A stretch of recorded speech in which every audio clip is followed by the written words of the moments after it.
Eh bien oui, comme vous, j'ai encore craqué pour des plantes pour mettre dans le jardin malgré le manque de place. Mais c'est pas grave, car la place, ça peut se trouver très facilement.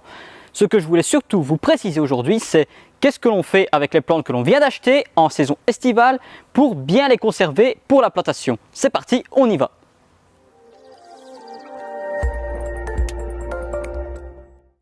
Bonjour à tous et ravi de vous retrouver dans cette vidéo donc pour parler des plantes que l'on vient d'acheter en pépinière. Comme beaucoup, vous êtes souvent nombreux à aller vous promener et au-delà d'une balade, vous allez comme toujours craquer pour l'une ou l'autre plante qui vous a donné un coup de cœur. Et c'est le cas ici car je viens d'aller dans une foire aux plantes qui se déroule quelques fois sur l'année et ici je suis revenu avec quelques plantes comme par exemple ce Delphinium bisannuel que je trouvais très joli au niveau de ses feuilles qui sont très découpées avec des nervures bien marquées et une très chouette floraison. Mais pas que, car j'ai aussi d'autres choses à vous montrer. Peut-être vous l'avez reconnue, elle ne paye pas de mine comme ça, mais ce n'est pas grave car même si elle est petite comme ça, nous sommes, rappelez-vous, au mois de septembre et c'est une période où les vivaces, même si elles ne sont pas très jolies, on pense à l'année prochaine. Et celui-ci, c'est un échinacée qui a une fleur en pompon, un peu comme un dahlia. Je le trouvais très joli et surtout au niveau de sa couleur qui est splendide. Il n'y a plus qu'à trouver l'association idéale. Mais pas que, regardez ceci. Et lui, vous le reconnaissez? Peut-être en avez-vous déjà mis dans votre jardin. Si je vous parle de clématite, vous pensez à une clématite qui est grimpante, qui monte à la cime des arbustes, voire sur une pergola. Eh bien, ceci, c'est une clématite arbustive. Ça veut dire qu'elle a un port buissonnant, mais l'avantage, c'est qu'elle ne grimpe pas comme les autres.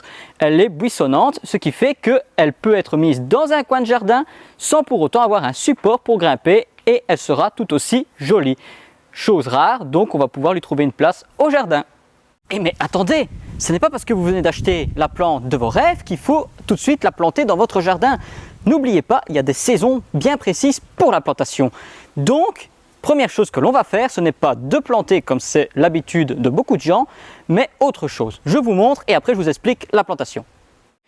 Voilà, donc ici j'ai toutes les plantes que je vais planter par la suite dans le jardin.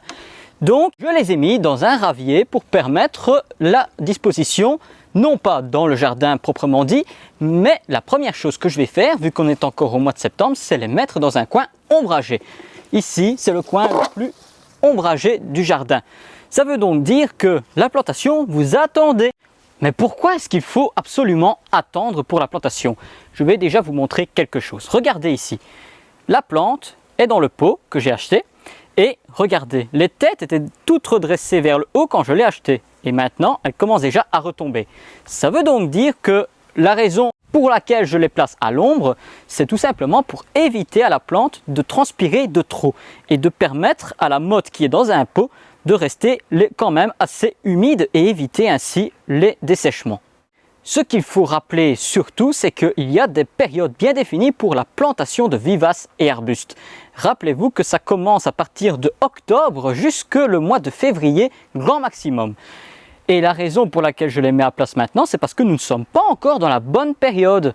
Si je les mets maintenant dans le jardin et que l'arrière-saison est encore très chaude, sèche, parce qu'on n'est jamais à l'abri avec la météo qui est très changeante, d'avoir des complications pour la reprise des racines au niveau de la plante.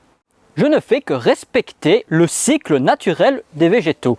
Regardez ici avec cette pulmonaire qu'on voit en feuillage très décoratif pour l'ombre, mais en fait ce qui se passe, c'est que durant la saison estivale, printanière et début d'automne, la plante est en stade de végétation. Ça veut dire que c'est le feuillage qui capte la chlorophylle pour permettre à la plante de végéter. Et quand la sève se développe au niveau de la végétation, les racines sont vulnérables car elles doivent capter ce qu'il faut dans le sol, les nutriments mais aussi l'eau qui est très importante pour favoriser son développement. Si je la plante pendant qu'elle est en train de végéter, elle va devoir végéter et en même temps favoriser son racinaire, ce qui va compliquer son épanouissement.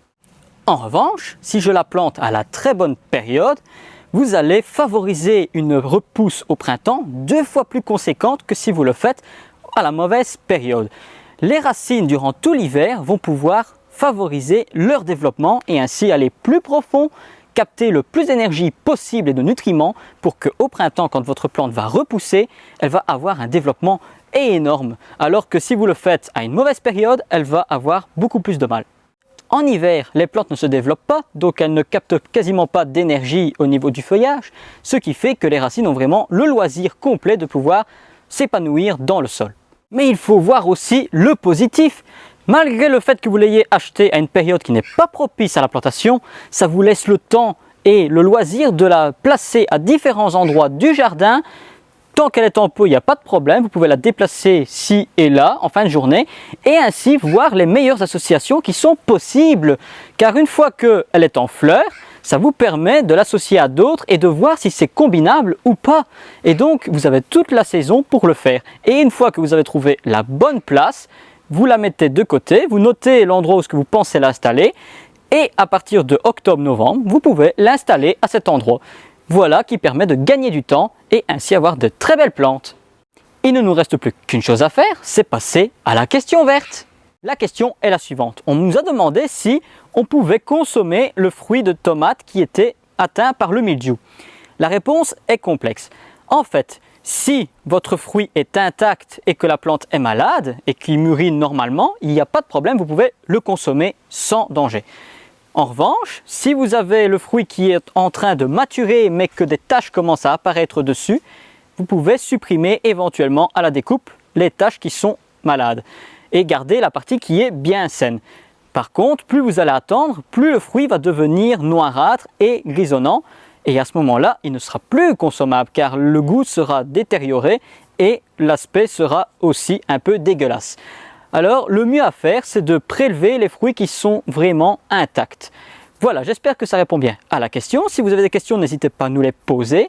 N'hésitez pas à venir nous rejoindre sur la page YouTube, Facebook et Instagram pour ne rien louper des petites capsules que je propose chaque semaine. N'hésitez pas non plus à vous abonner et on se retrouvera très bientôt. D'ici là, portez-vous bien et n'oubliez pas, le jardinage n'est pas une corvée, mais un retour aux sources.